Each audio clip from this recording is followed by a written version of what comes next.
What is going on, everyone, and welcome to a brand new visual novel playthrough. This is Phenomeno. I do not actually know too much about this game. I've heard about it before, and I heard it was a horror visual novel, which is what kind of drew me to it, and also the fact that apparently the character designer, or the artist for this game, is, I think his name is Yoshitoshi Abe. I think he is the same guy who did the art for Serial Experiments Lane. So that was kind of interesting to me. But of course, I never really checked it out. I did get it. Some people recommending, recommend that I do a playthrough of it for the channel. Since it's a pretty good visual novel apparently, and it's also fairly short.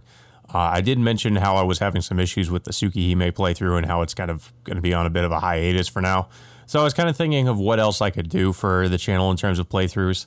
And I realized, I have not really touched this game. So this is going to be blind. So it'll be interesting since, I'm not really sure what exactly we're in for here. I know it apparently involves a haunted house, but unfortunately, as you can see, the menus have not been translated. This is supposed to be the English translated version of the game, but the menus are in Japanese. So I really don't know what I'm clicking on here. I guess we'll try this and see what this is. Well, okay. I guess that'll do it. I guess we're gonna get right into it. There are things that shouldn't be seen. Creepy. Often said my late grandmother, and that was quite true. I was drawn to the occult from childhood, and upon entering university, I learned the truth of those words by stepping many times into the edges of the netherworld. Ghosts, beings which no one can decisively determine whether they exist or not. The story that begins here revolves around the stories brought forth by them. And this story, it can also be said to be the story of it and I. Yeah, so maybe the story of the person living in this haunted house, and her encountering a ghost. As its eyes glimmer in front of strangeness, as it breathes out words with a bedazzled expression, it warped the world that I always believed in. It made me anxious of whether the ground I stood on would shake. I would want to look over my shoulder just by listening, and I grew to fear whether someone were peeking from the dark shadow of the door. Maybe it was because the words it spoke included truths about the other side. It included truths that only applied to the scant, grotesque, and waning dead ones. Now, after it has disappeared, do I finally know that? As grandmother said, it was a world that I should not have seen. It was a story that was not for the living person. However, I intend to speak of that. I intend to speak about all of that. Because if I don't,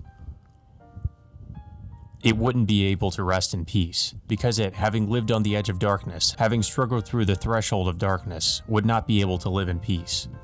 Yes, I'll say it once more. From here on, is a story that shouldn't be known. Ooh, ominous. Yeah, this is already setting a sort of a creepy, ominous tone.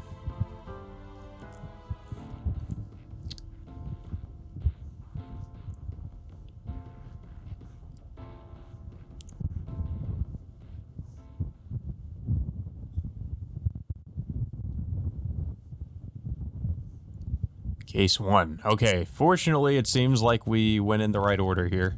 Flow. And these sound effects are kind of weird. It sounds like somebody's being strangled.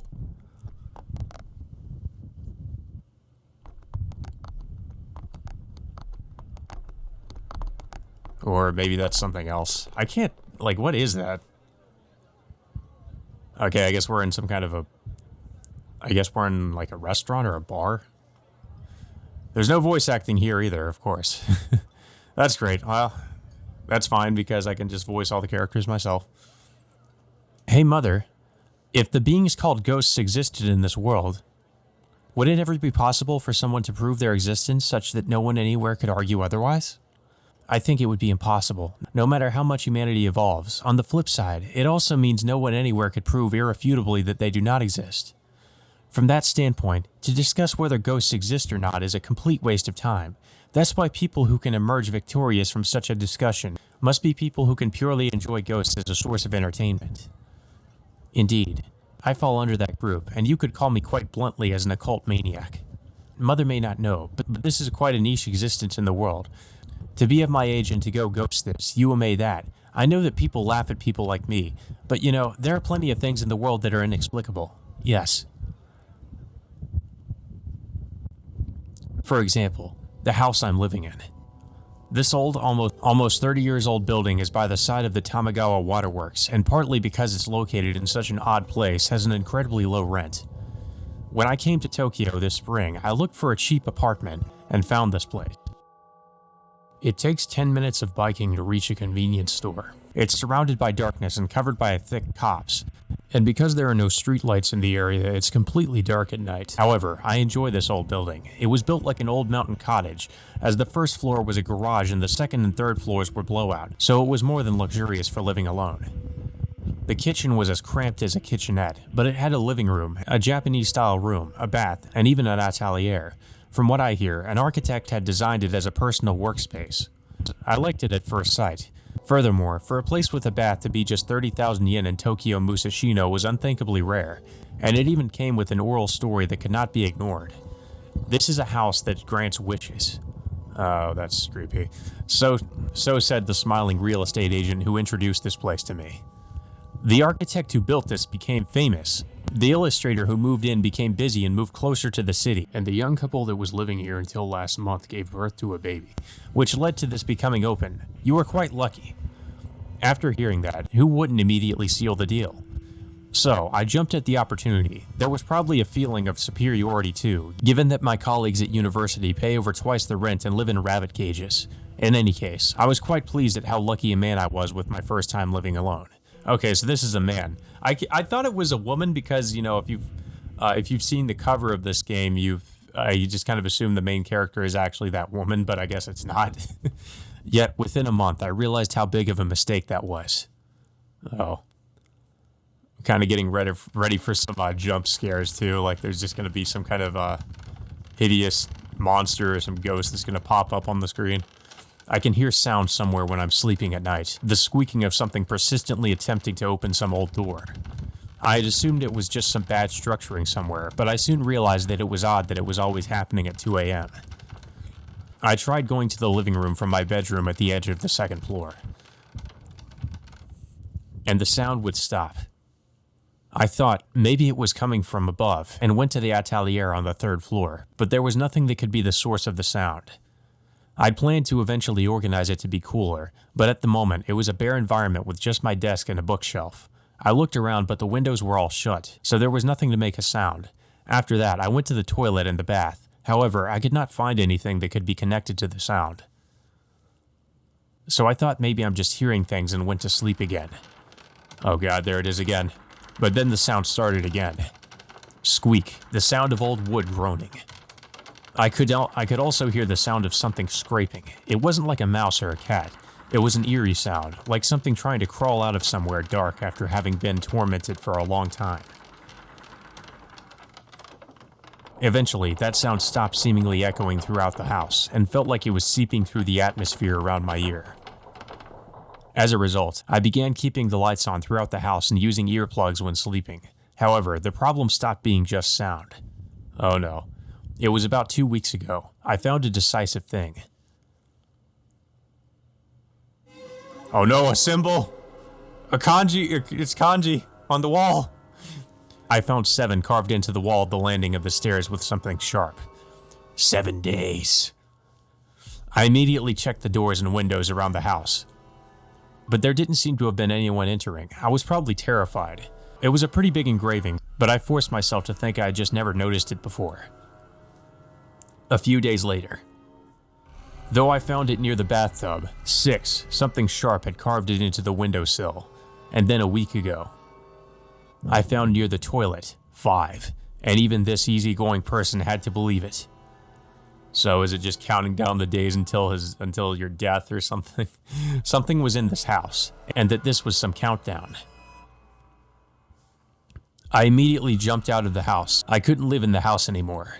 I hadn't made any close friends yet at university, so I lived in karaoke boxes and net cafes for several days. I couldn't talk about this to anyone. I didn't know any monks, nor any mediums.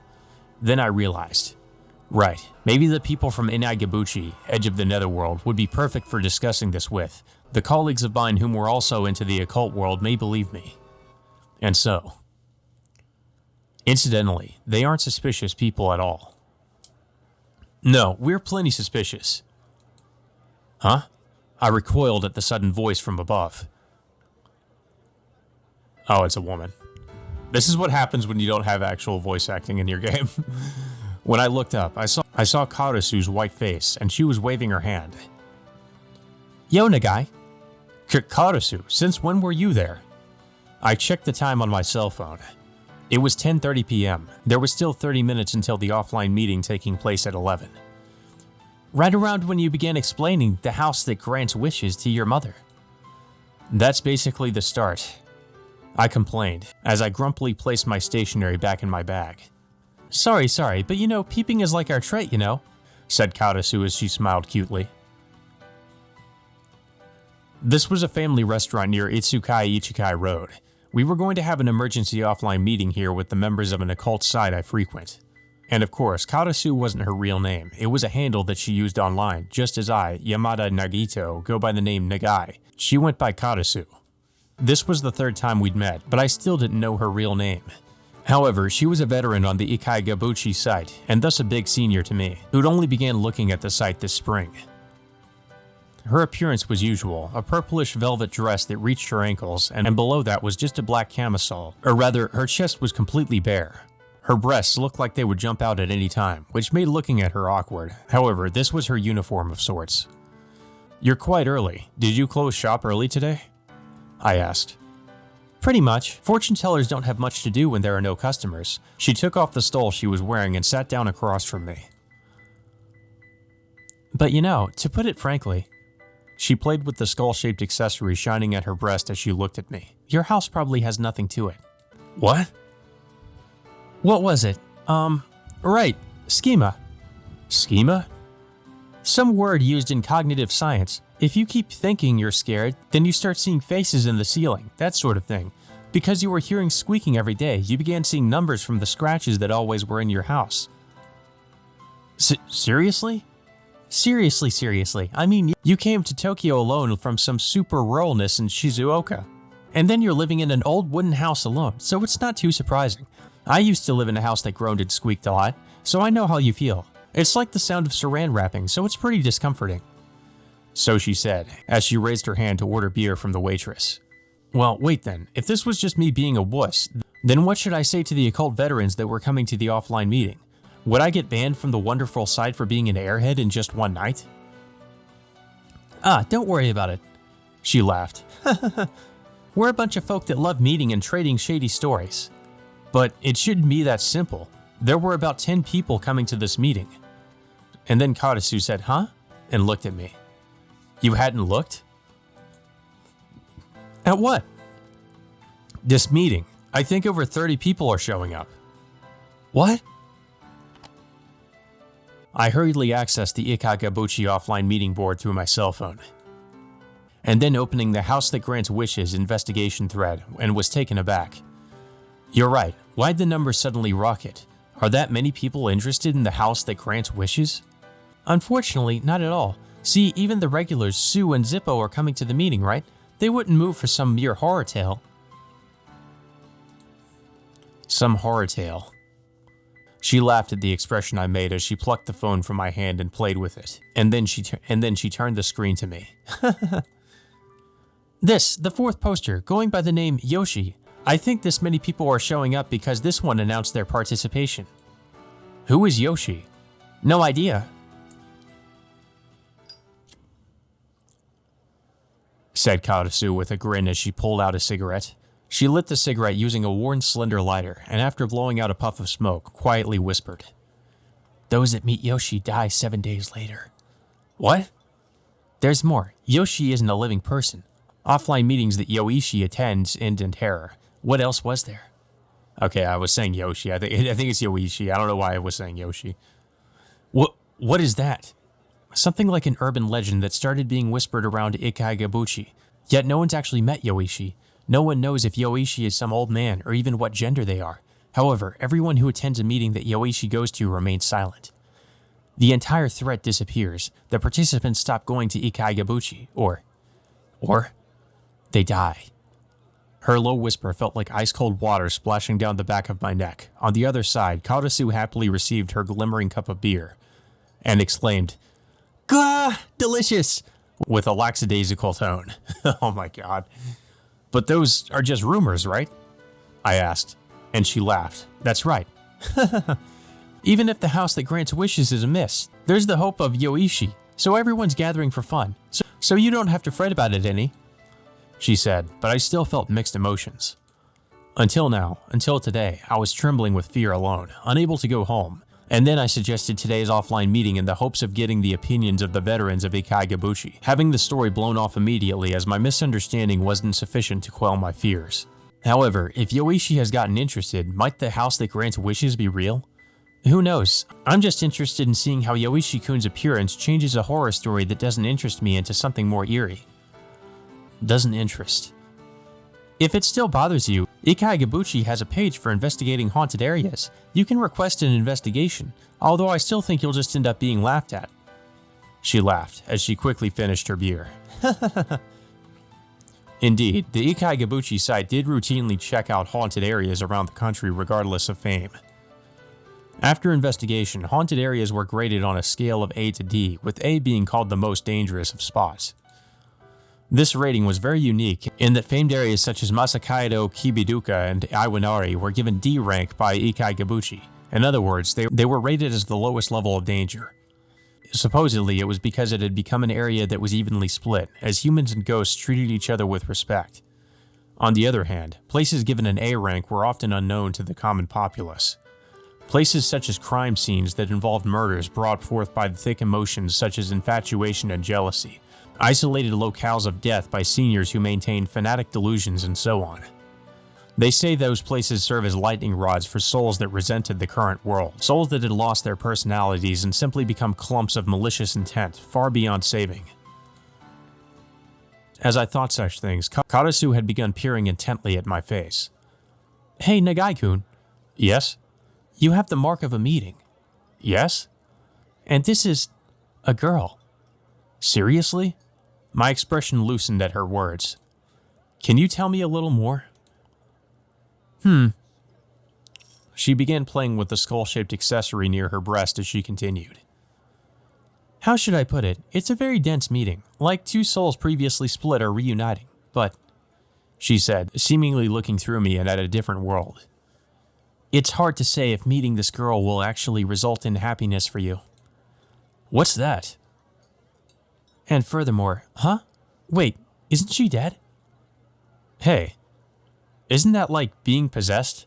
You've got to be kidding me, I thought, but I remembered that she would tell me such ominous things every time we met. Previously, she told me I had bicycle luck and then I got hit by a mama cycle on the way back, and she told me I had gold fortune and was happy, but then I stepped on a gold-colored thumbtack at home. So basically, her fortune telling isn't the best. Like, she says good things are going to happen, but they end up being bad. In other words, she was very good at presenting unfortunate things in a way that you can't tell it's unfortunate, which is an important skill for a fortune teller, I suppose. You know, Karasu, if you're a fortune teller, shouldn't you also tell people how to avoid misfortune? I asked. But it's up to the person whether to think of something as unfortunate. She stuck out her tongue in a cute way and then shouted to the employee passing by, "Another beer, please." As I sat there watching over her in a vexed manner, the door chimes sounded repeatedly, and suspicious-looking people filed in one after another. Seeing how they were coming over after noticing Karasu, I deduced they were people attending the offline meeting. "Yo, Karasu, as beautiful as always. Long time no see to you too, Maru. I'm so excited. We have such karmic dispositions." As such conversations continued, my seat in the back of the family restaurant slowly became surrounded by activity.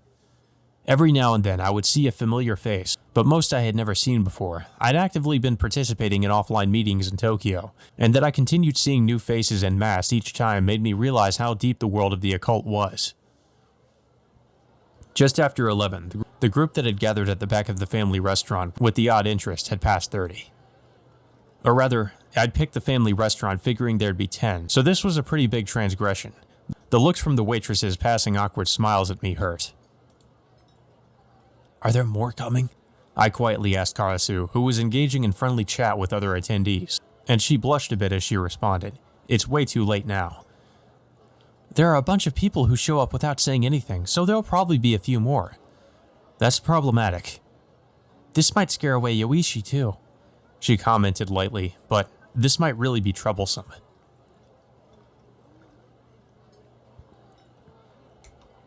So, which one's Yoichi?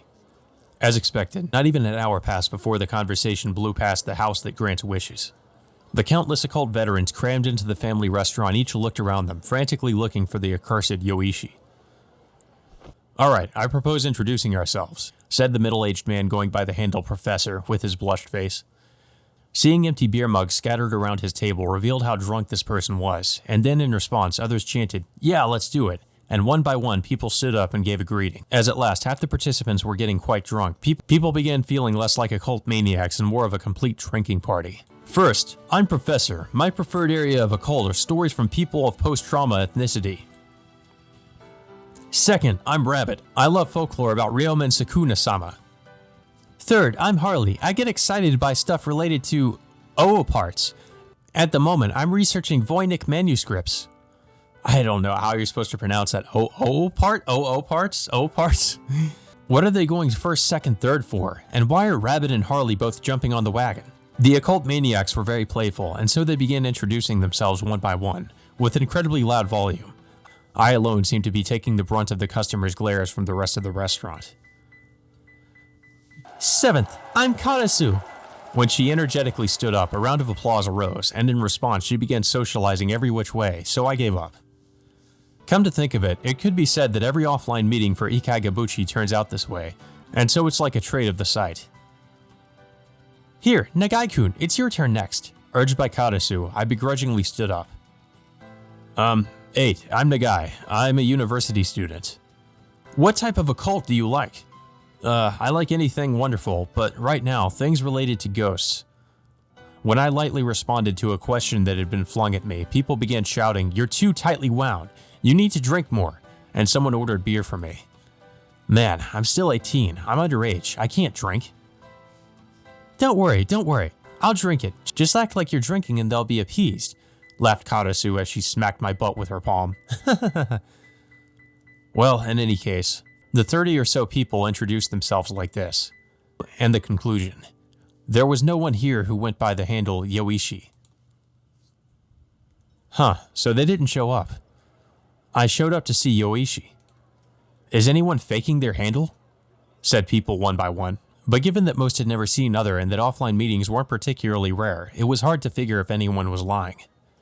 Well, since we've all gathered, can we discuss what the house that grants wishes is? I began, but Sue spoke over me. I think. An old veteran of Ikai Gabuchi who managed a liquor store and liked collecting things like the arms of Tengu and the shell of Kappa, if I remember correctly. Yoichi might be a different handle of Krishna.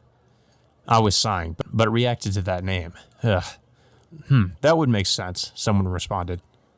If we summarize the rumors involving Yoichi, if you deal with Yoichi, you'll have a terrifying end. Yoichi isn't a living person. Those that met Yoichi die 7 days later, something like that. But we've never heard any specifics of anyone dying, and maybe certain threads were disappearing because Krishna was secretly joining the horror area investigations, is what I think anyways. I see, nodded even Karasu. Krishna hasn't been showing up lately either, so that makes sense. Wait, please, I chimed in. Krishna, as in the administrator of Ikai Gabuchi Krishna? Everyone's met him? Met him? Or rather, he's always showed up to meetings before. But he's not here today? You want to see him? Of course. The reason I became interested in the site Ikai Gabuchi in the first place was being the person named Krishna was so fascinating. Of course, part of it was that I was interested in the occult from the start, but there was a different sort of attraction with Ikai Gabuchi. That was apparent, for instance, by looking at the odd words at the top of the page. Things that bother people also bother ghosts. From the start, Ikai Gabuchi was a site intended to soothe matters between people and ghosts. Most people can't see ghosts. That's why, regardless of our lack of ill intent, That we probably bother ghosts more than they do us was a perspective that was both fresh and unique. And as I read articles about renowned horror areas on Ikaigabuchi, my conviction deepened. Each article was filled with care towards ghosts, taking care to show respect toward both the living and the dead. I always wondered, why are people always afraid of ghosts? Perhaps some ghosts play tricks on people, while other ghosts say, come on, stop it, and are stepping in and intervening. Yet no one ever thinks of that possibility. Maybe that sort of order is maintained by ghosts, and is why the vast majority of people live without ever being bothered by the supernatural. That paragraph struck a chord with me in particular. These words moved me when I'd just arrived in Tokyo and hadn't met anyone I could call a friend. I realized more than ever that people were connected to other people through candor. It gave me courage that I could make do in Tokyo, where it said that people's relationships with other people are often weak and diluted, where people try to avoid needless interaction with other people as much as possible. That was actually why I began participating in the site. I became attracted to the person named Krishna by their daily updates of the wonderful. His deep yet wide-ranging knowledge of the occult, his in-depth cool writing style, the truth that could be felt from each and every word, these were all things I lacked and were packed with things that my soul needed right then. I'd gotten to the point where I felt like Krishna had become like my brother and father in Tokyo. And if I could, I wanted Krishna to investigate the house that grants wishes himself. How old is Krishna? What kind of person is he? Nagai-kun, you're stuttering. Calm down. Here, have a drink. Undeterred by the interruptions by Sue and the others, I rephrased my question. Please, tell me, how could I meet him? However, the response to my question was an awkward silence by the 30. I think he won't show up at an offline meeting again. Why? Some things happened. Some things? Well, eventually, you'll find out. Leave it be for now. I only received vague responses like that. What broke the silence at the family restaurant was Zippo, who I think worked as a programmer. I oppose that opinion. That opinion? That opinion? Asked Karasu, and Zippo pushed his thick glasses up and slowly answered. That Yoichi and Krishna are the same person. That thought. What do you mean? Actually, I know of someone who's met Yoichi at an offline meeting. Really? The gathering immediately rose in unison. What sort of person? How old? Guy? Girl? Which offline? They all asked, and Zippo quietly answered. The offline meeting was for an investigation of an abandoned hospital in the Tama prefecture, about half a year ago. And what was Yoichi like? Well, I don't know. You don't know? Karasu asked, and Zippo swallowed once before answering. Because he's hospitalized. Hospitalized? Psychiatric ward. And with that, the excited gathering returned to silence. It was as if something heavy had descended upon the seats. Hospitalized in a psychiatric ward, is that Yoishi's fault? Asked Sue, and Zippo slowly shook his head. I don't know, but even after regaining consciousness, all he mumbled is Yoichi. That's why I came to this meeting, because if Yoichi came, I wanted to ask what happened at that offline meeting. Everyone fell silent when Zippo stopped speaking, and then the family restaurant was filled once again with stories of Yoichi. Come to think of it, was the type of statement preceding conversations as one after another tales of Yoichi leaked out from people. If I were to summarize such topics, it seemed Yoichi infrequently appeared on the Ikaigabuchi forum. Its appearance was not common, but whenever it showed up, it would post in almost every thread, providing opinions on everything, regardless of how maniacal the topic. Given the time of appearance, Yoichi could be imagined as an occult maniac that was sitting in front of a computer almost 24 hours a day. It had knowledge of the supernatural to rival Krishna, but their posts showed no signs of sharing the ghost love that defined Krishna. If anything, they could be described as more eerie, as if a dead person had eerily joined the internet. Maybe the rumors that Yoichi isn't a living person, they might be true after all, mumbled Jersey, who said he was a writer for a magazine. Remember that thread popped up some time ago. I'm a ghost, but do you have any questions? The one where IP traces and PC and hosts all came up empty, so people worried whether it was real. I'm of the opinion that ethereal forms have good synergy with computers and digital equipment, because brainwaves are weak electrical signals too. You do hear a lot of tales of ghosts riding online. That's just kind of more ridiculous, if anything, a ghost, riding on an online forum. Then that Yoichi, mumbled Sue in a summarizing way. We can't see it, but is it already here? Those words sent a chill down my spine. Yeah, it seems like there's some typos here, guys. I'm gonna have to try to try to see if I can't figure out what certain words or phrases, what they're trying to say, because it's a typo. So it's probably not the best translation, but I guess it's all we have. I looked around the brightly lit store. It wasn't just me. It seemed like everyone felt something cold.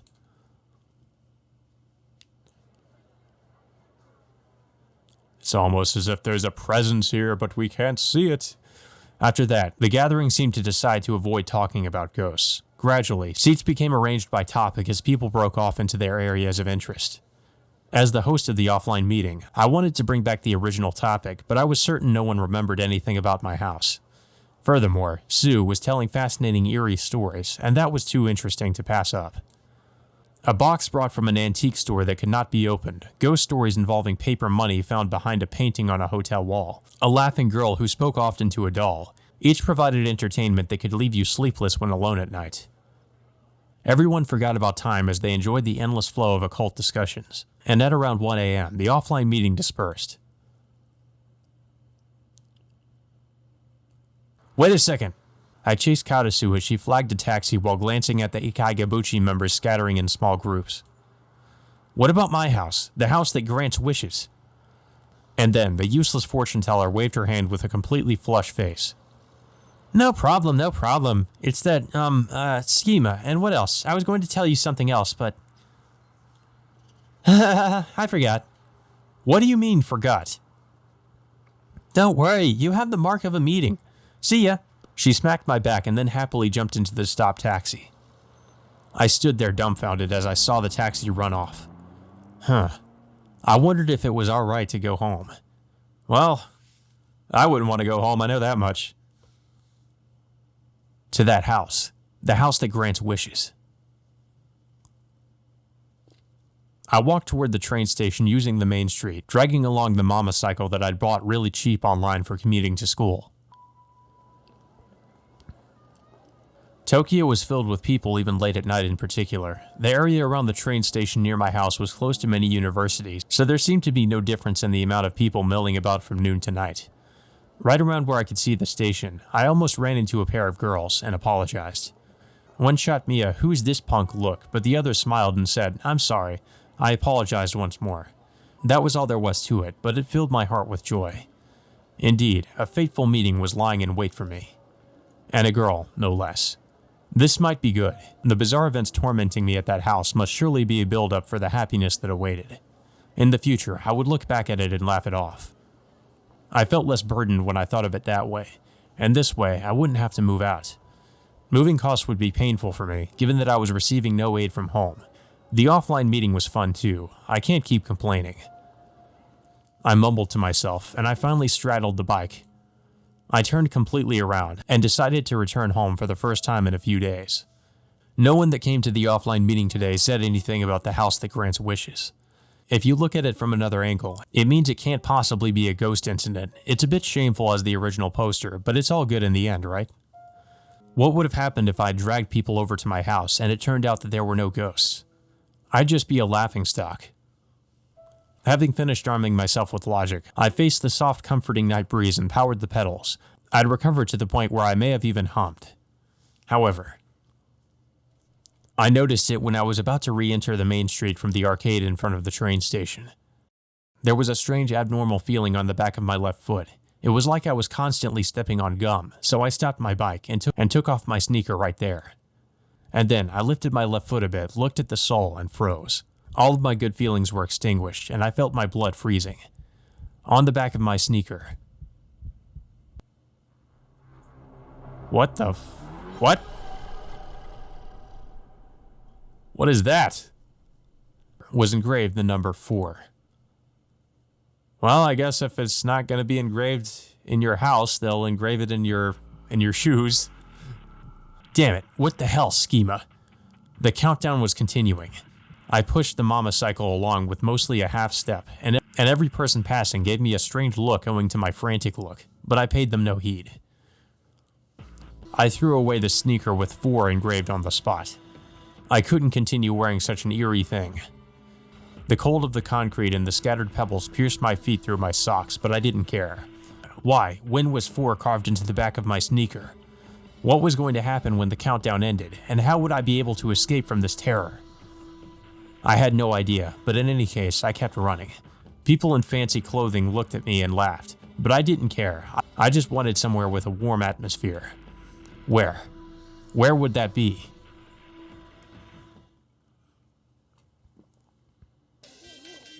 Okay, well, this is definitely a different atmosphere. Eventually, I found a discount shop open late into the night after passing through the arcade, and I jumped in. A stupidly bright theme song was playing in the background. The massive products were incredibly cheap, and I sang along with the simple, repetitive melody.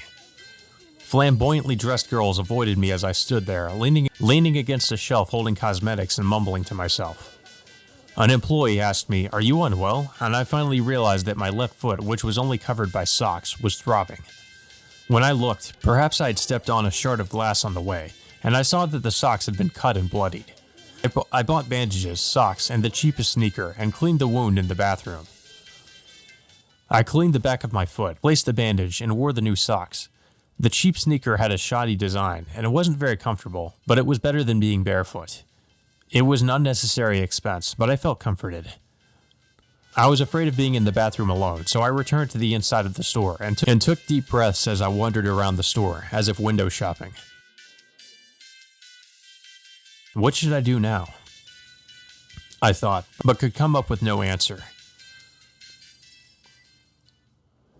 At some point, I just began standing in front of the show window absent-mindedly, and the employee from before asked me if anything was wrong again, so I left the store. There was no helping it, so I began heading toward the net cafe I'd been using before, but it was already full. I peeked into the nearby karaoke box, but there was even a line spilling out onto the street. I tried wandering around several stores, but they were all the same. Come to think of it, it was Saturday night. There would be no openings until the first train. Looks like we have no choice but to go back. However, I couldn't think of any other place to go. I wandered around the station while dragging my bike, and the police would shoot me suspicious looks. I almost felt like it would be more comforting to be arrested, but some level of common sense remained in me, so I turned back to the main street. Time to go back to our haunted house, I guess. The headlights of cars on Itsukaichi Street illuminated me as they passed by. Normally, the cars just looked like fuel-consuming devices, but today I felt consoled by them. It was invigorating to look upon things that could be scientifically explained. However, I may have been at my limits. This was no different from being homeless. I had no one I was intimate with enough in Tokyo, where the light never dims. I had no place to go, and I was running low on funds. I spontaneously looked at the night sky, but just as there were no clouds, there were also no stars. It was just an obsidian dimension that stretched on as if painted. Perhaps I could call my sister and borrow some money in the morning, and then go back to Shizuoka. Tokyo was too much for me, which was something humiliating to say, but this was just too unexpected. I'd imagine most people would have trouble with such a case too. Mother, I'm sorry. You supported me so much in coming to Tokyo. Then, I saw a strong light at the end of the night street. When I looked up, I realized I'd come back to the family restaurant. I see. This was also open 24 hours. That was enough to make me feel like I'd found a million allies, and my knees almost buckled. The drink bar here was cheaper than the net cafe, and there were plenty of people about due to it being Saturday night. I should have just stayed here from the start. I laughed. I laughed to myself dryly, and I must have been very hard to approach with how I looked. Anyways, I left my motorcycle at the bicycle lot for the family restaurant, and then was about to enter when I recoiled. There was something even more bizarre that made me not want to get any closer. Outside the big glass window to the store, inside the fern thicket that seemed to have been planted to cover the store, was a girl dressed in full black. She wore a black long coat even though it was spring, and her long hair that stretched down to her back and her skirt and her boots were also pure black. Yet her skin was abnormally white, and she was crouched in the darkness, so it looked like only her face was floating. What is she doing? She was standing in the middle of the thicket and almost pressing her face against the glass as she stared into the store. It was so creepy I was about to back off. But then she slowly turned to face me. Her face was shockingly white, and the face was perfectly aligned. She was so perfect that I felt like saying she must have been a construct, like a giant bisque doll that had accidentally been left there. That's the impression she gave. A night-colored girl. Unexpectedly, those words popped into my head. Those were the colors of the girl's eyes. Maybe it was because of the lighting, but it felt like an inordinately large proportion of her eyes were taken by her irises, and that under her long eyelashes they seemed to have a jet-black glimmer. Below her straight-cut front hair, they shone a dark color as they gazed upon me. "Are you?" My mouth naturally spoke. "Yoichi?" The girl silently nodded.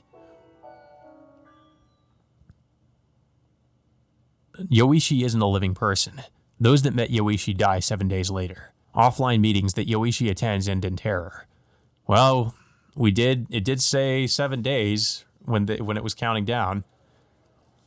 What I'd heard earlier floated around my head as I stared at the girl in front of me. 7 glasses were laid out on the table in front of Yoichi, ranging from iced coffee to cola to orange juice to Japanese tea, creating her own drink bar. Aren't you supposed to just take one at a time?" I said to her in an exasperated tone, but she replied, "As long as I drink everything, there should be no problem." And she kept her eyes on the glasses as she drank one after another. She drank orange juice, and then iced coffee, and then warm Japanese tea cola, and she faithfully repeated the order a number of times, sometimes adding rooibos tea and black tea and melon soda as an accent. And I didn't know if there was meaning to the order, but when she did it, it felt like some sort of traditional religious trial, which was odd. I took a look again at the girl who went by Yoichi. She was probably still in high school. I realized when looking at her under a brighter condition that she had immense beauty. However, the problem was her eyes. These eyes that seemed like glass beads seemed to be looking somewhere and yet also seemed to be looking nowhere. It felt as if she did not share the same world, creating a special barrier about her. Hers was not like that of a princess, and her high perch, rather if anything, like that of a witch's apprentice. "Hey," I asked the girl dressed in black as she busily rifled through the drinks. "Why didn't you come to the offline meeting?" "I was there." "No, but when everyone was around, you didn't come." "I was there, right there, the whole time." She pointed toward the other side of the window where I'd first found Yoichi, in other words, in the bush outside the store. So this is just an incredibly bizarre person, or eccentric, I guess you would say. There, with her face pressed against the glass? "Then, what, from 11 until now you were there the whole time?" "Yes," she nodded. As I stared at her pale face, I thought, this girl, is she what you'd call psychotic? Yeah, she was there for like 3 hours? It was already past 2 a.m. To stick to glass for 3 hours from 11 p.m. must have creeped out the employees. Yeah, you just see like a pale face staring at you through a window. Yeah, that's pretty creepy. When I turned back toward her, a different waitress from before was saying something to Yoichi. Her expression was contorted in an extremely mean manner, in a much more contemptuous manner than they'd shown me. I stood up, having felt like I'd seen something detestable. I immediately walked toward them, declared I want a drink bar as well, and then headed straight toward the counter to grab a drink. I don't know why I felt so irritated. Probably it was because I'd felt like I'd been laughed at as a fellow occult lover. I filled my glass to the brim with ice, then pressed the button for iced coffee. Now then, what to do from here out? As I watched the hot iced coffee melt through the ice, I thought, I could not go home, and the countdown continued. Furthermore, I had run into the heresy class occult girl from Ikaigabushi, and now, for some reason, I'm alone with her at a family restaurant late at night. In a way, it was comforting that I was not alone, but given that it was an occult girl with strange urban legends attached to her, I was left with complex emotions. "You like bad coffee?" When I returned to my seat, Yoichi said that. "What?" "I asked if you like bad coffee. The coffee here is unsatisfactory." Oh, maybe that's what she was arguing with the waitress about. I looked at her 7 glasses again and noticed that only the iced coffee had hardly been sipped. "Information that you can gather beforehand should be processed before you act." Yoichi's neat logic-filled words annoyed me, so I replied with some nastiness. Then allow me to gather information. Why did you come to today's offline meeting? Because I was interested. In the house that grants wishes? Why are you interested in that house? The sounds are probably just structural groans, and the engravings might just be my mistake, right? I said exactly what Karasu told me, in a self-deprecating manner, and Yoichi simply said, "Of course," without any hint of retorting. Then why? When I read about that house on the forum, I felt a bit of an oddity. Her low, whispering tone gave me goosebumps. There are countless stories of oddities overflowing on the internet, but most of them are fake. Real ones, though, they have a scent that cannot be hidden. Something hot bubbled forth from the bottom of my stomach at those words. Having a psycho believe you isn't really something to be pleased about, but I was, to be frank, happy that there was someone who would finally listen to the source of my fears. Indeed, that place is real. I was in shambles already, as the bottom of my shoe had been carved into. Hey, what is that? Is it a ghost? Are you the type that can see them? What do you mean by having a scent that cannot be hidden? I couldn't stop myself from blurting out questions, and Yoichi stared at a glass of orange juice as she flatly answered. First question first. It may not be a ghost. What? Next question. It's not that I can see everything. Final question. A feeling. Real abnormalities always have a strange sense of not fitting together. Yoichi switched out of her previous dazed posture and began talking. Strange phenomena happen. People related to it become afraid. When you investigate, you find out that someone committed suicide there. I won't say that such neatly placed together stories are all fake. However, the real, fun ghost stories surpass such things. There's a feeling as if something important has been skipped over. Being able to fill in the gap is the single theory of that other side. In other words, what? What is that eerie sound that keeps happening at my house? Why are numbers being written, and why are they always going down? What happens to me when the numbers run out? I'd subconsciously stood up as I shouted. What's going to happen to me? The store went silent, and everyone was looking at me. Embarrassed a bit, I sat back down. However, I couldn't figure out what was going on. I didn't know what to do anymore. I was a bit ashamed of myself and scratched my head when Yoichi quietly mumbled, "You are the one that posted that." I looked up, and Yoichi's cold, dark irises were mysteriously glimmering. I nodded and explained what had just happened. That 4 had already arrived, and that it had been carved onto the bottom of the sneakers I had been wearing myself. I explained that while trembling. How did someone carve that? Did something possess me all the way from home? I was almost in tears when I asked, and then I recoiled. Yoichi's eyes, which were once like glass beads, had seemed to harbor life. And then she suddenly placed a finger to my nose and said, "Hey, close your eyes." Huh? Her pretty face peered into me, gazing into my eye. Her face had come so close to me that, to be honest, my heart started racing. Why do I have to close my eyes? Just do it. My heart thumping, I did as she said. I closed my eyes tightly. It felt like some inappropriate imagination had drifted in, so I frantically warded that away. Imagine, imagine. Her lips seemed to move at the back of my eyes, commanding. You are standing at the entrance of your house. Her frosty yet somewhat kind voice forced me to stand before my house. As detailed as you can, imagine yourself standing at the entrance of your house. As if controlled by those words, I imagined myself standing in that house in the darkness. Black, the sharp image of that mountain cottage, the reddish-brown roof, the mountain cottage, the atelier that an architect had built for himself. The walls were faded in a nice fashion and covered by vines to the second floor. The white paint had slightly chipped off of the wooden windowsills. The first floor was all a garage, and the second and third floors were built as living quarters. It had no kitchen, my rented house of 3,000 yen, and at night, it began making a strange sound, and the next morning, a number would be carved somewhere. My legs began trembling, but I held them down with my hands. Alright, when you've imagined it, place your hand on the doorknob. Alright, now, open the door. I opened the door. My shoes were sprawled out in the foyer. When I'd rushed out of the house, I'd kicked the leather shoes out of the way, but my feet refused to go further. I felt someone in the house, even though no one should be in it. The thick, sticky air seemed to make me feel that way. No, I didn't want to step forward, even if it was just my imagination.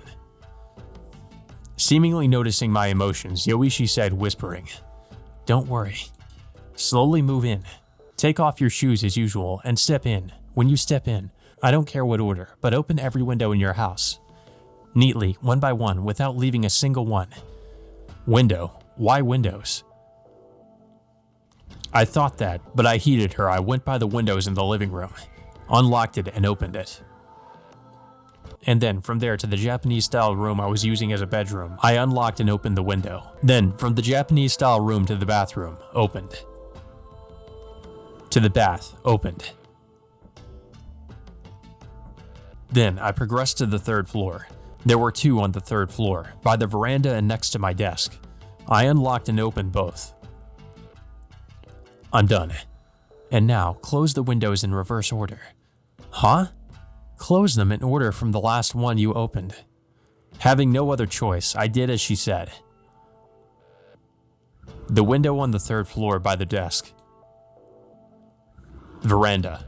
Then down to the 2nd floor and, the bath. Toilet. Japanese-style room. Living quarters. I closed them all. Yes, done. Now open your eyes, said Yoichi's voice, and I opened my eyes and the light from the bright fluorescent lamps flooded into my eyes. I had paid no heed to them before, but the bright pop music from within the store also came into my ears. Right, this was a family restaurant. I rubbed my eyes strongly when Yoichi asked me, "How was it?" "What do you mean, how was it? What was the point of this?" Was there anyone in the rooms? My hair stood at those words. There was. Uh-oh. That was on the landing of the stairs between the 2nd and 3rd floors. A middle-aged man wearing ashen-colored clothing seemed to have been there. Immobile, with an empty-ish face, he watched over my every action with his staring eyes. I could never look straight at him, but he was always appearing at the edge of my sight. There was, wasn't there? Yoichi's black eyes dazzled with some sort of happiness. Was it someone you know? I don't know. I'd never seen him before. No, could that be? To imagine someone that I'd never met before. That house still remained thick within my mind, as Yoichi's joyful voice echoed through the image. Scared? Maybe. I looked, and Yoichi had come close enough to me that I could feel her breath. Oh god. Hey, are you feeling scared right now? Scared. Or rather, your eyes that look like they'll eat everything scare me. Tell me more. What kind of person? I took a deep breath and explained as I tried to stop myself from trembling. A gray, worn suit. I didn't remember a necktie. The suit seemed a bit big, but that may have been because the mane was thinned. He had white hair, and I couldn't remember the face. The hair was grown a bit long, without any care. He wore black shoes. And Yoichi was rubbing her chin, going, After some silence and glancing about at nothing with her eyes, she looked at me once more. Hey, how about we go? What? To your house. Now. Well, whatever you say, ma'am. Let's go to the creepy haunted house. Why did this happen? It was a night with a beautiful moon, and I was dangerously pedaling the mama cycle. I passed through the residential area to the north of the train station near the family restaurant, then continued west along the Grooved River. The Grooved River was called Shimokawa and was one of the rivers that flowed into the Tamagawa waterworks. This river gradually curved northeast and headed toward the area I lived. Every time my bike bounced off the bumpy road, Yoichi's body pressed against mine as she sat behind me. I could feel the slight inflation of her breasts on my back through my jersey, and every so often I had misplaced thoughts of how we looked like a nice couple. Oh my god. However, what was hanging onto my back was a psycho girl dressed entirely in black. Her arms wrapped around my waist were oddly cold. Aren't girls supposed to have a higher body temperature? Like soft, warm, and with a nice scent? However, I could hardly feel any heat from Yoichi, who was sitting at the rear of the seat of my bicycle. If it were to turn out that only I could see her, I wouldn't even be surprised. Yeah, maybe she is a ghost. That's how far away from a date this nighttime bicycle rendezvous was. The residential area became distant, and in its stead came fields. The city lights became dim, and it felt like the number of stars increased and the scent of grass became stronger. We were much closer to my home. Quite rural. Shut it. That was my response to Yoishi's line, after some period of quiet. I don't mean it in a bad way. I didn't realize Musashino still had such a place. That's why I figured that rent would be low. I vented a bit of my feelings of self-deprecation.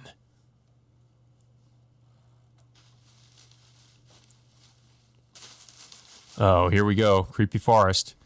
Houses became very scarce, and after passing by several old temples, we entered an area dense with trees. By following this narrow path, we would arrive at that house. To be honest, I don't want to go at night.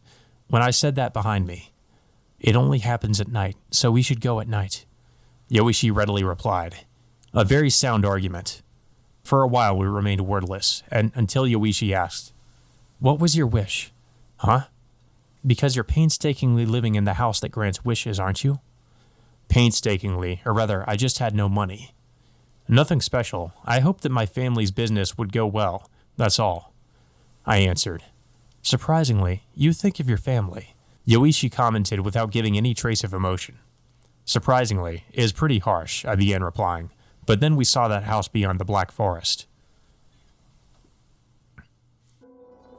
That. Yeah. Leaning over it again, I was amazed at how I rented such a house. Looking at it now, no matter how I looked at it, it looked completely like a haunted house.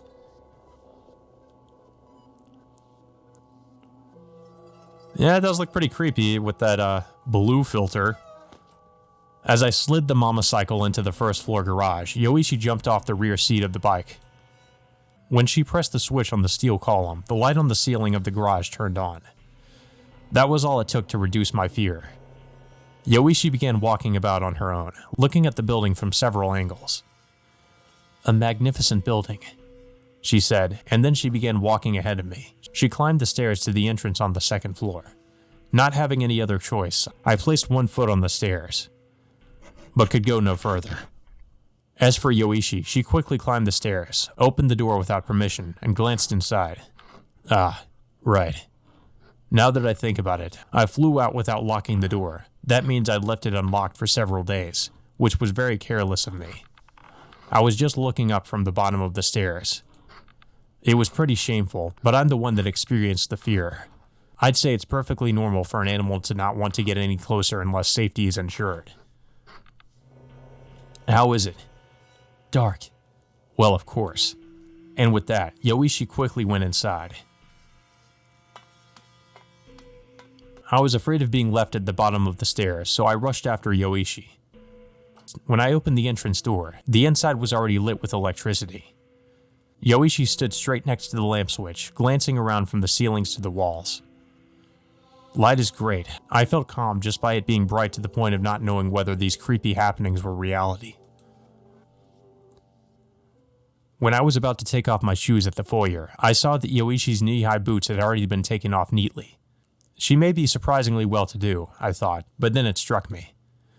That come to think of it, we hadn't even properly introduced ourselves. Hey, it's belated, but I turned toward Yoichi and said, I go by Nagai online. My real name is Yamada Nagito. I'm a freshman at university this spring. She didn't turn around. She nodded and then said, I'm Yoichi. Isn't that a handle? Wrong. My surname is Mitsurugi. Not that it matters. Mitsurugi Yoichi. She continued being odd. She used her real name online, and then didn't care for her surname. I'm not sure what that is. Was on the wall of the toilet? However, as if to say that it was a waste of time, she asked that, and so I pointed to the far end of the second floor. Yoichi silently went there. Without hesitating, she opened the door, turned on the light, and peered in. I quietly followed. Right? It looks like the letter, right? It's not a schema, right? I said to Yoichi's back. You know words such as schema? She replied, as if being condescending. Well, I mean, I am an occult maniac. That was a lie. It was information I just received. In a state where you've received a specific set of information, when you see a meaningless figure, your brain follows the information to create a suitable schematic. That is schema in cognitive sense, but this is without a doubt, even if I see it that way. I want to say that's, okay, so maybe that's like 6 or 5? I don't know. Yoichi said, not caring for my words, as she traced her fingers over the engraving. Well, it wasn't like determining that it wasn't schema solved anything. If anything, it made things worse. If this truly was a deliberately written, then someone wrote that in this house, or rather something, and that was in the house. Was near the bath? I wish they would just translate the kanji. Having finished observing, Yoichi went across the hall to the bathroom with the toilet, turned on the light, and opened the door. She placed her face right next to the symbol engraved into the windowsill. When I followed behind Yoichi, I smelled something odd. Truth be told, it'd been bothering me since I met Yoichi, but now that I was in an enclosed space with her, it had become clear. Are you wearing some sort of perfume? Yoichi wordlessly shook her head. No, but you, this smell, and then I realized what that smell was. I'd smelled it in rooms during middle school, a sour, nose-curdling smell, as if something was rotting. I totally understand this is a rude thing to ask a girl. I pinched my nose as I asked, when did you last take a bath? And then Yoichi turned around and looked at me quizzically. And then she looked... Yeah, it probably was a pretty long time ago. And then she looked at the ceiling. And when she seemed like she was searching through distant memories, I had a bad feeling. What? You have to think about it? I don't quite remember, but maybe last month? What the hell? Take a bath. This is a bathroom. That's not what I mean. Do you not take showers? Clean your hair? What does that have to do with this number going down? Yoichi seemed completely bewildered as she asked me, but come on, I'd heard about dirty girls, and I know French royalty were famous for never taking a bath, but this is contemporary Japan. Do high school girls that don't take a bath for a month exist? What you say lacks reason, she said flatly, and then peered closely at the windowsill again. It is without a mistake. And then she turned around and asked, how about...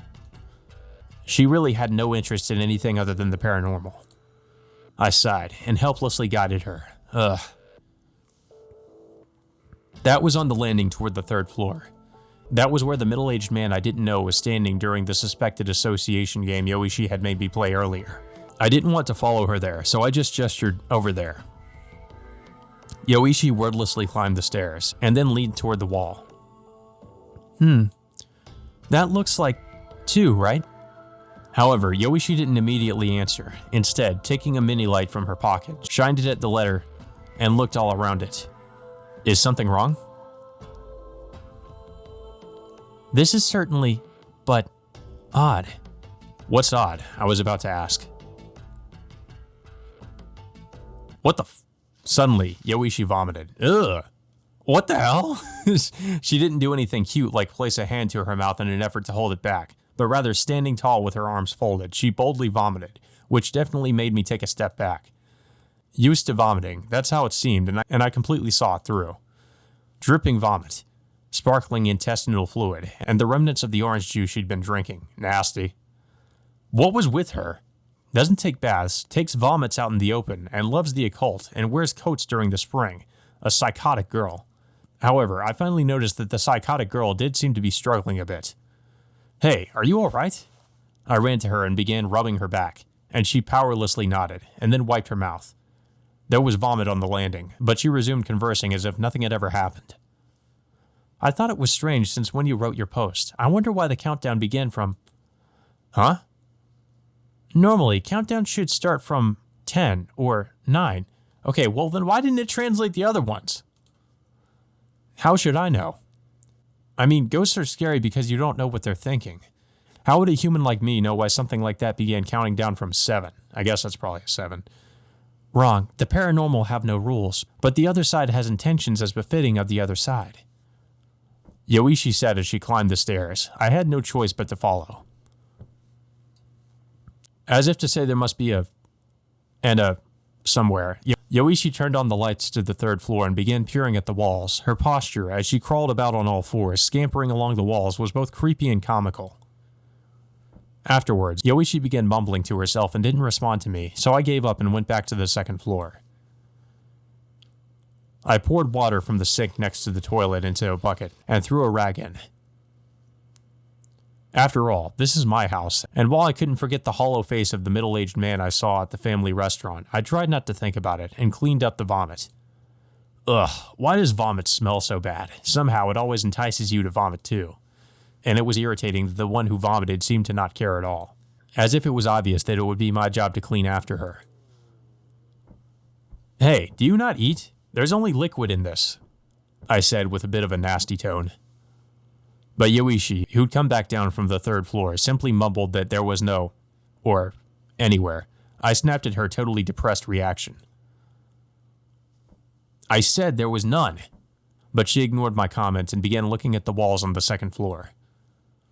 Half exasperated, I watched over her as I went down to the second floor with the rag and bucket. Then I looked at the clock and asked her, "Hey, are you all right being out at this hour?" Of course, that was pretty belated, given that it was almost 3 a.m. If I were her parents, I'd be beside myself with anger. I hope you called home before coming out at this hour. I mean, I know it's my fault this is happening, but parents are always worried. I always thought my parents were annoying when I was at home, but once you go away, you feel gracious for it. However, she wasn't listening to my lecture. I noticed that she was completely immobile, staring at a single point. "What is it?" I asked, but Yoichi didn't move. She stood still, frozen like a mannequin. I stood beside Yoichi and looked where she was looking. A wall? That was where Yoichi had vomited, and was exactly where the middle-aged man was standing, in my imagination, that I only knew about. Wait a second. Who are you doing a staring match with? When I placed a hand on her shoulder, she twitched, as if a curse had been lifted. And then she whispered, ever so softly, "I see." When she turned around, her face was filled with joy. I could tell by the slight blush creeping into her pale face that she was excited. "Hey, did you notice?" "What?" But Yoichi didn't respond, instead turning on her heel and heading toward the foyer. Hey, wait! Let's get out." She quickly put on her deep black boots and then walked straight out of the entrance. I hurriedly put on my sneakers and chased after her. I tried not to look inside as I turned off the light, closed the door, and remembered to lock it this time. I stuck close by Yoichi as she staggered down the stairs. When we walked near where the mama cycle was parked inside the garage, Yoichi looked up at the building once more and said, "This building is very interesting." What are you talking about?" "Under the stairs to the third floor.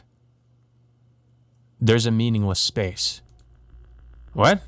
That moment, I felt a chill travel down my spine. I see. The eeriness that I'd felt all along about this house, I finally understood it. Indeed, it had always felt like something was odd about this house. And that was the area under the stairs which I could never reach. You couldn't enter the space under the stairs from outside or inside of the house. You hear about places that don't open sometimes. This was similar in that we didn't know what was inside. And look at this. Yoichi pointed at the mailbox by the stairs in front of the first floor. My full name was written on a piece of paper the size of a business card, and 3 lines had been carved in, as if to overwrite my name. It was unmistakable.